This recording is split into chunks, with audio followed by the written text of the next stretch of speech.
Hey guys, a miracle happened. The Reds actually won their first series of the season. Are you fired up? Yeah, it's the Pirates. Whatever, at least they won, I guess.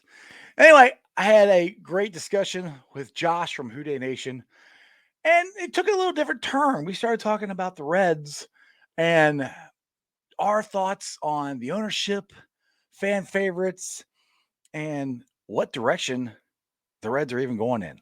Check it out. 2012, Mhm. those years of the Reds teams. Yeah. And we had like Brandon Phillips and Jay Bruce and Todd Frazier. Mhm. And eventually that got to an end, and we had to get rid of all those guys because they weren't playing up to the money they were worth, and we weren't winning games. Right. Um, so we had to sell them and or get rid of them, and so many fans were upset and mad about the situation because they love these players, and I get it. You love these players, you've watched them for years, they've created a lot of memories for you, but in a professional setting, sometimes you just got to decide when to move on. Right. And then other times you can be like the Reds did this year and just trade them for no reason whatsoever and try to sell to your fan base that you're trying to win when everybody knows you're not. And now you're what, 5-23 or 4 and Yeah. 23 or whatever it is now.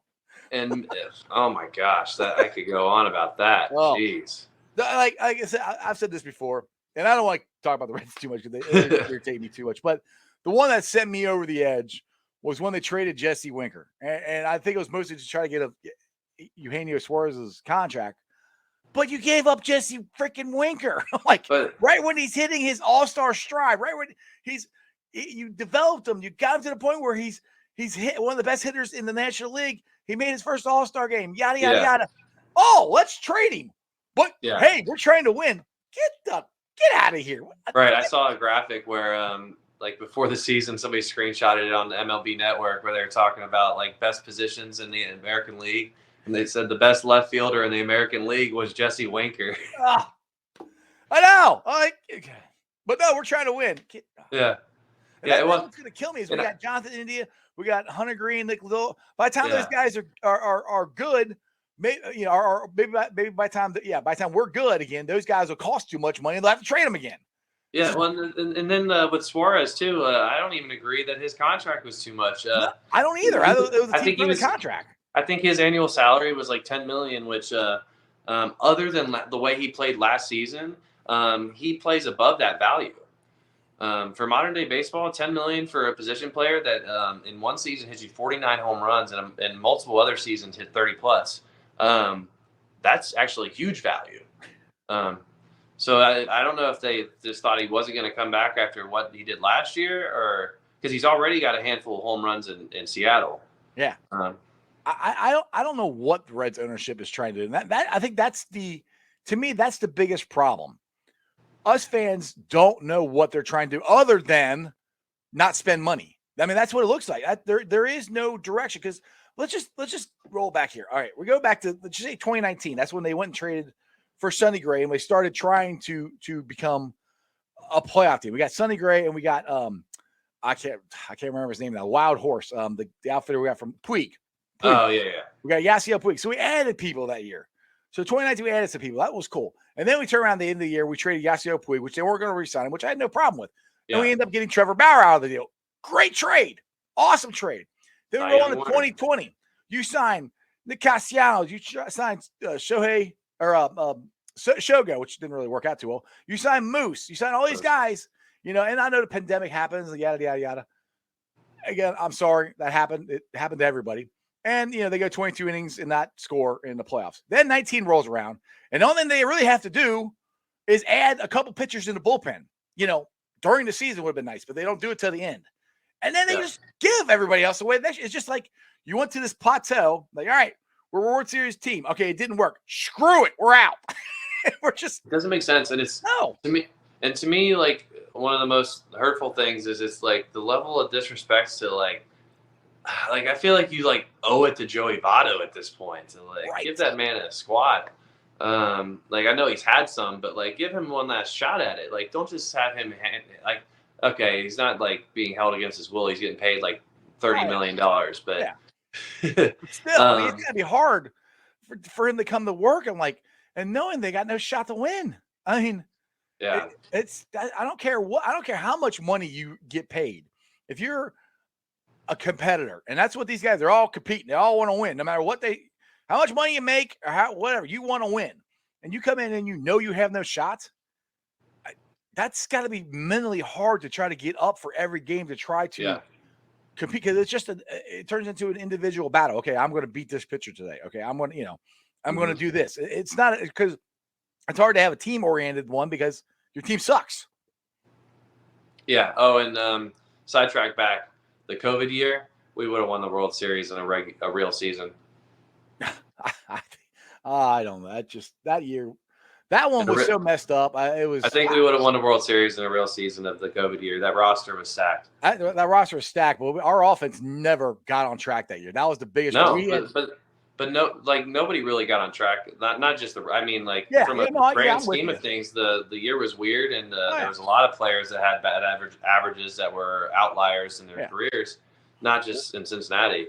Right. Well, that's my point. Now, I'm not upset that we didn't sign Trevor Bauer. I knew we weren't going to be able to afford him. I'm not asking you to spend. And obviously, that worked out for us. Yeah, exactly. Yeah, right. So I'm not asking them to spend stupid money, but I just like what I thought they were doing back in like 2019, 2020 was, okay, we're gonna add a guy here. Okay, that guy costs too much money. Okay, we'll let him go. We'll sign this guy who's cheaper but could be as productive or whatever. Mm-hmm. And that's kind of what, I hate to say this, but what the Tweety Birds do, the Cardinals do. Okay, we're not going to afford that guy. Then we'll go get this person, or we bring this person up for the minor. They can mix and match it. Yep. They're always competitive. That's what I thought we were trying to do, and then we just said screw it, and it costs too much money, and we're out. That's just what it seems like. That's the plan. Yeah, Phil said screw the fans. That's what it feels like. It doesn't feel like he said it. Where are you going to go? I'm not going to the stadium. I'll tell you that. I mean, he basically was like, in the current economy, like this is just how we're going to spend. Like, okay, so you're not spending. Yeah, we're not. And Reds fans we don't expect you to spend like the Yankees or the Dodgers, or the Red Sox, but like, can you spend like 50% of what they're spending? Right. That's all I've been saying. That's all they need to do. Like, okay, I grew up in the 80s and 90s, and Marge Schott owned the Reds. And you can say whatever you want about Marge Schott and all her history stuff, but I'm just talking about her as being owner of the Reds. Sure, yeah. And being competitive. She spent money. We always had a competitive team. Always. When she owned the team, we were always in. And we signed free agents. We kept our own players. We weren't spending like the Yankees. No. Right. We didn't. You don't need to. That's kind of my point. You need especially as a baseball town, like Castellanos wanted to stay here. He wanted to play here. You saw that interview. That interview kills me. The fact that they were like, they just lowball you, and he's like, how would they know they couldn't afford me if they did not send me an offer? Like, exactly. Which just tells, that screams, I would have taken a pay cut if you guys would have even contacted me. Or he would at least considered it. Right, at least considered it. Yeah, he loved the situation there. Yeah, because he said, I can't make a decision on something that there was no offer made. He goes, how do they know they couldn't afford me? Is what he said. And he's one of those guys that's just a ball player. Say you offer him 5 years of $20 million, he's probably like, where do I sign? And and if you remember his first press conference when he got signed with the Reds, and they're like, what do you want to do? He goes, I want to win. That's it. Castellanos wants to win. That's what we want to do. We want to win. That's why we love the Bengals so much right now, because it looks like all they want to do is win. And that's all a fan base wants, is have a chance to win.